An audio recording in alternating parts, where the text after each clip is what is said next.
Boom. All right, pit bulls. Check this one out. So it's a real basic, the most basic option strategy, that is selling covered and naked calls. So go over this with you guys really quick. In case you don't know, you're gonna know. All right, so selling calls. When you sell a call, you are selling the right to buy the underlying equity, usually a stock, at the strike price on or before the expiration date. So you can either sell a covered call or you can sell a naked call. I'm about to break them down for you.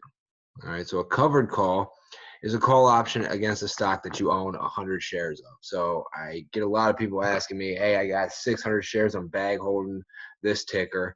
What should I do with it? And my usual answer, if it's a decent, trading sideways ticker, even if it's going up a little bit, sell covered calls on it constantly, every week, sell weekly, sell monthlies, whatever you want to do, but it's just free money. So right now I own 100 shares of Palantir, and I sell covered calls every week.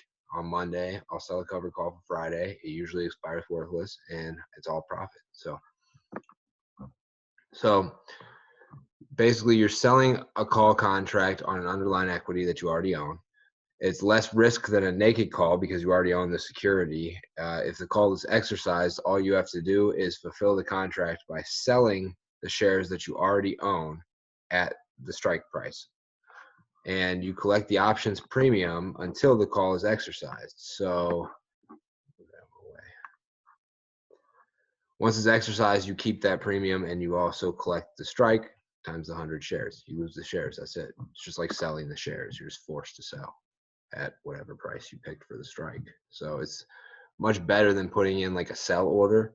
If you're going to put in a sell order for 100 shares at $30, you might as well put in you might as well sell covered calls at $30 until that gets exercised. It's just free money, like I said.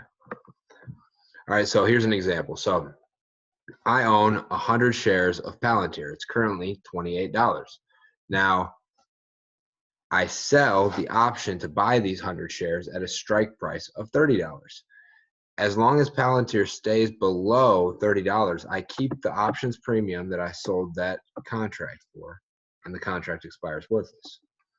Now, if Palantir goes above $30 and the contract is exercised, I still keep the options premium that they paid for. They're usually paying me like 100 to 200 bucks a week on these.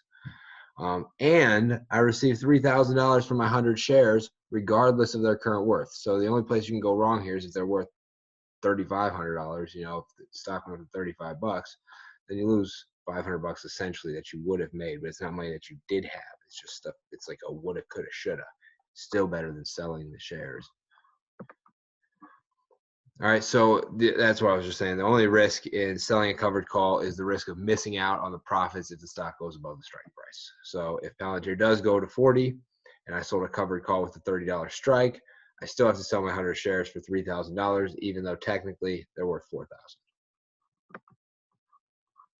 Pros of selling covered calls is it acts as my face is too big. It acts as a limit sell order essentially, but guarantees profit with or without hitting the limit amount. There is no risk of loss here, except in the shares that you own. You'll have to sell them. That's the biggest risk. It's really predictable way of having cash flow.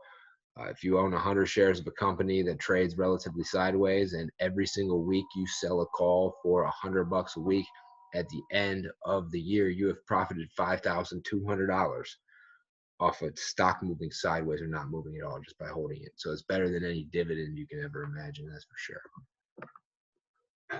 Cons of selling covered calls: it does consume a lot of your cash flow that may be more profitable in other strategies. So if you're trying to do like momentum day trades, or if you're trying to do a morning gap strategy, or many other strategies, it can eat up a lot of your money that you have to play with, in the sense that it's just sitting in the stocks that you're selling the call options for, so it kind of ties it up. But also, if you trade on margin or anything, you can just buy it all on margin and then sell the call options with a margin purchased. Usually the margin price is like, or the margin, the margin interest is like 3 to 5%, and you're going to be making way more than that. So you might as well take the margin out, hold the shares, and sell the calls. Another con is you risk on missing out on the excess gains past the strike price if it's like a real runner, you know. All right, so a naked call. These are my favorites. A little more complicated, a little more risky. Now, I would suggest that, you know, for a beginner, you start with covered calls and get used to it. But this is a call option that you sell against a stock that you do not own. All right. So, sorry, I'm jumping all over the place here, but selling a call contract on an underlying equity that you do not already own is riskier than a covered call, because if that underlying security goes above the strike price, you're still obligated to fulfill the contract at the strike price. So if you had Palantir at 30 and it went to 100, but you had sold a $30 call, you have to fulfill those 100 shares at whatever price it's at, because you have to buy the shares to fulfill the contract. So that could be, in that case, it would be what, 10,000 bucks. So that's a bit risky, but there's ways around that too. I would recommend a vertical, but we'll get there. It does limit some risk if the security goes down, as you don't lose anything. Whereas if you were holding all the shares and selling covered calls, if it was going down, you'd be losing money the whole time, because the shares that you're holding are worth less and less, and they're tied up, so you can't sell them if you want to.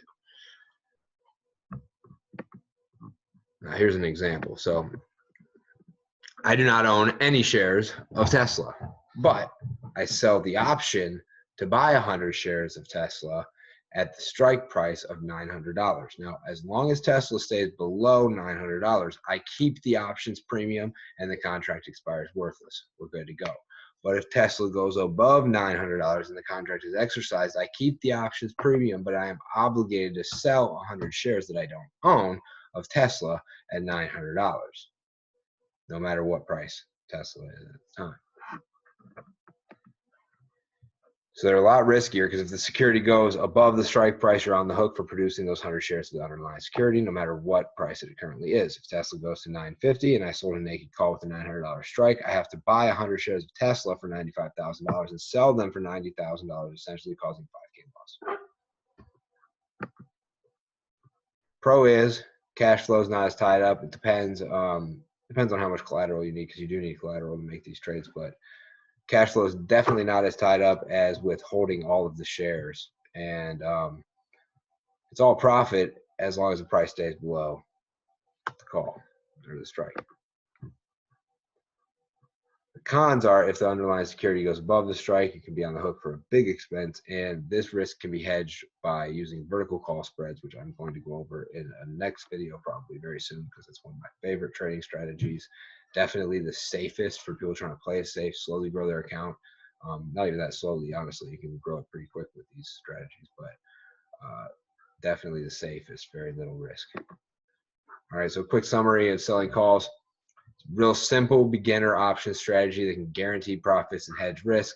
Selling covered calls is basically no risk, kind of low risk, and selling naked calls is more of a high risk, but both generate great profits.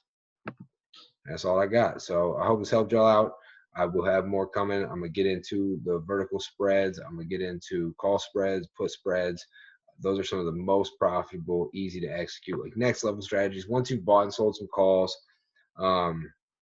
covered, naked, whatever way, once you just get used to trading options a little bit, then you'll be ready for the spreads. But start with buying and selling calls for sure. Peace.